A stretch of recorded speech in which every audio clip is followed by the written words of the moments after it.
മുത്തശ്ശൻ്റെ സ്ലെഡ്ജിൻ്റെയും പന്നിയുടെയും കഥ. ലോറ, നിന്റെ അപ്പൂപ്പൻ കുട്ടിയായിരുന്നപ്പോൾ ഞായറാഴ്ച ഇന്നത്തെ പോലെ രാവിലെയല്ല തുടങ്ങുന്നത്. ശനിയാഴ്ച രാത്രി സൂര്യാസ്തമയത്തോടെയാണ്. ശനിയാഴ്ച രാത്രി സൂര്യാസ്തമയത്തിന് ശേഷം എല്ലാത്തരം ജോലികളും കളികളും നിർത്തിവെക്കണം. അന്നൊക്കെ അത്താഴം ഗംഭീരമായിരുന്നു. അത്താഴത്തിന് ശേഷം മുത്തശ്ശൻ്റെ അച്ഛൻ ബൈബിളിൽ ഒരു അധ്യായം ഉറക്കെ വായിക്കും. പിന്നെ എല്ലാവരും കസേരയിൽ ഇരുന്ന് അത് കേൾക്കണം.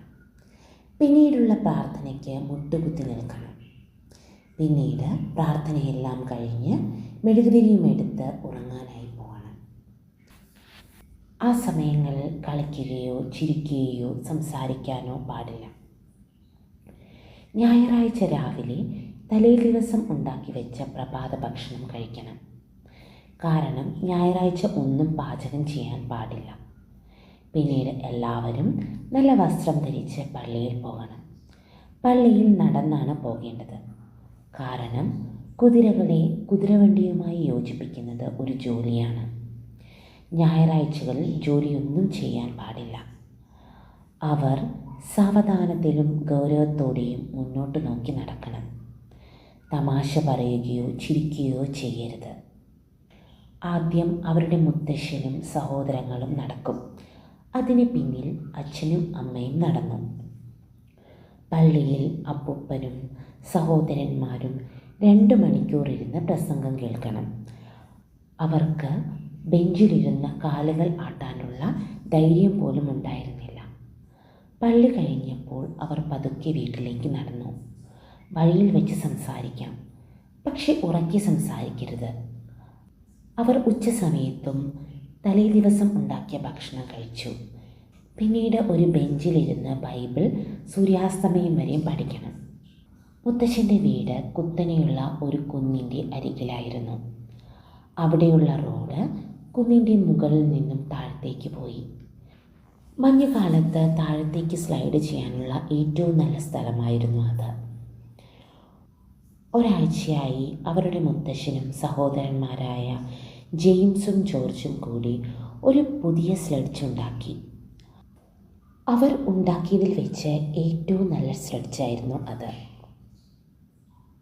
എല്ലാ ശനിയാഴ്ചകളിലും ഉച്ച കഴിഞ്ഞ് അവർ 2-3 മണിക്കൂർ കളിച്ചിരുന്നു. എന്നാൽ ആ ആഴ്ച അവരുടെ അച്ഛൻ ബിഗ് വുഡ്സിൽ മരം മുറിക്കുകയായിരുന്നു. അച്ഛന് ഒത്തിരി ജോലിയുണ്ടായിരുന്നു.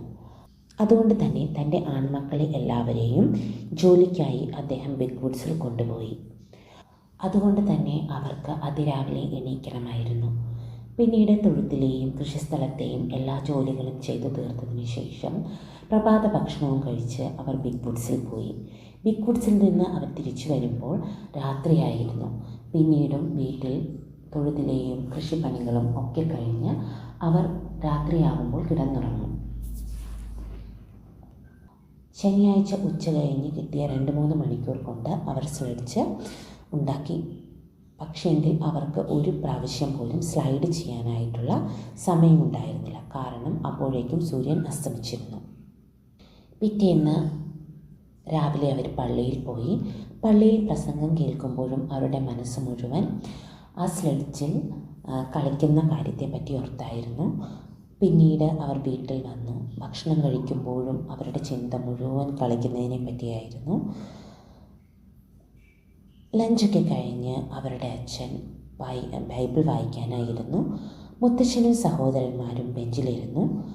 പക്ഷേ അവർ ബൈബിൾ കേൾക്കുമ്പോഴും സ്ലെഡ്ജിനെ പറ്റി ചിന്തിച്ചു. സൂര്യരശ്മികൾ പതിഞ്ഞ് മഞ്ഞ് നല്ലതുപോലെ തിളങ്ങുന്നുണ്ടായിരുന്നു.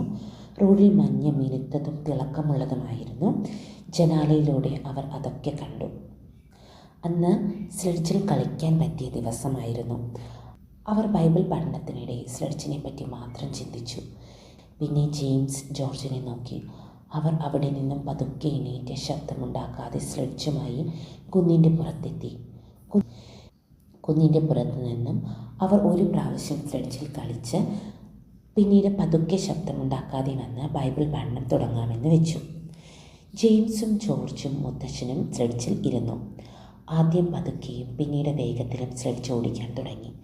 പക്ഷെ എന്നാൽ പോലും അവർ ശബ്ദമുണ്ടാക്കിയില്ല.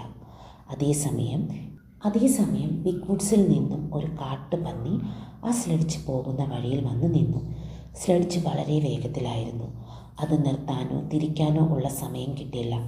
സ്ലെഡ്ജിലിടിച്ച് പന്നിയും കൂടി അവരുടെ സ്ലെഡ്ജിൽ വന്നു.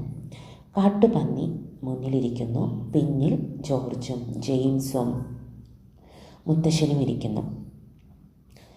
കാട്ടുപന്നി വളരെ ഉച്ചത്തിൽ കരയാൻ തുടങ്ങി. അതവരുടെ അച്ഛൻ കേട്ടു. അവരുടെ അച്ഛൻ എണീറ്റു. അച്ഛൻ എണീറ്റ് തങ്ങളെ നോക്കുന്നുണ്ട് എന്ന് മനസ്സിലാക്കിയ മുത്തച്ഛനും സഹോദരന്മാരും സ്ലെഡ്ജിലുള്ള കളികളൊക്കെ നിർത്തി. സ്ലെഡ്ജ് നിന്നപ്പോൾ കാട്ടുപന്നി കാട്ടിലേക്ക് ഓടിപ്പോയി. മുത്തശ്ശനും സഹോദരന്മാരും ഒന്നും മിണ്ടാതെ തിരികെ വന്ന് ബൈബിളിലെ പഠനം ആരംഭിച്ചു. മുത്തശ്ശൻ്റെ അച്ഛൻ അവരെ അപ്പോൾ ശകാരിച്ചില്ല.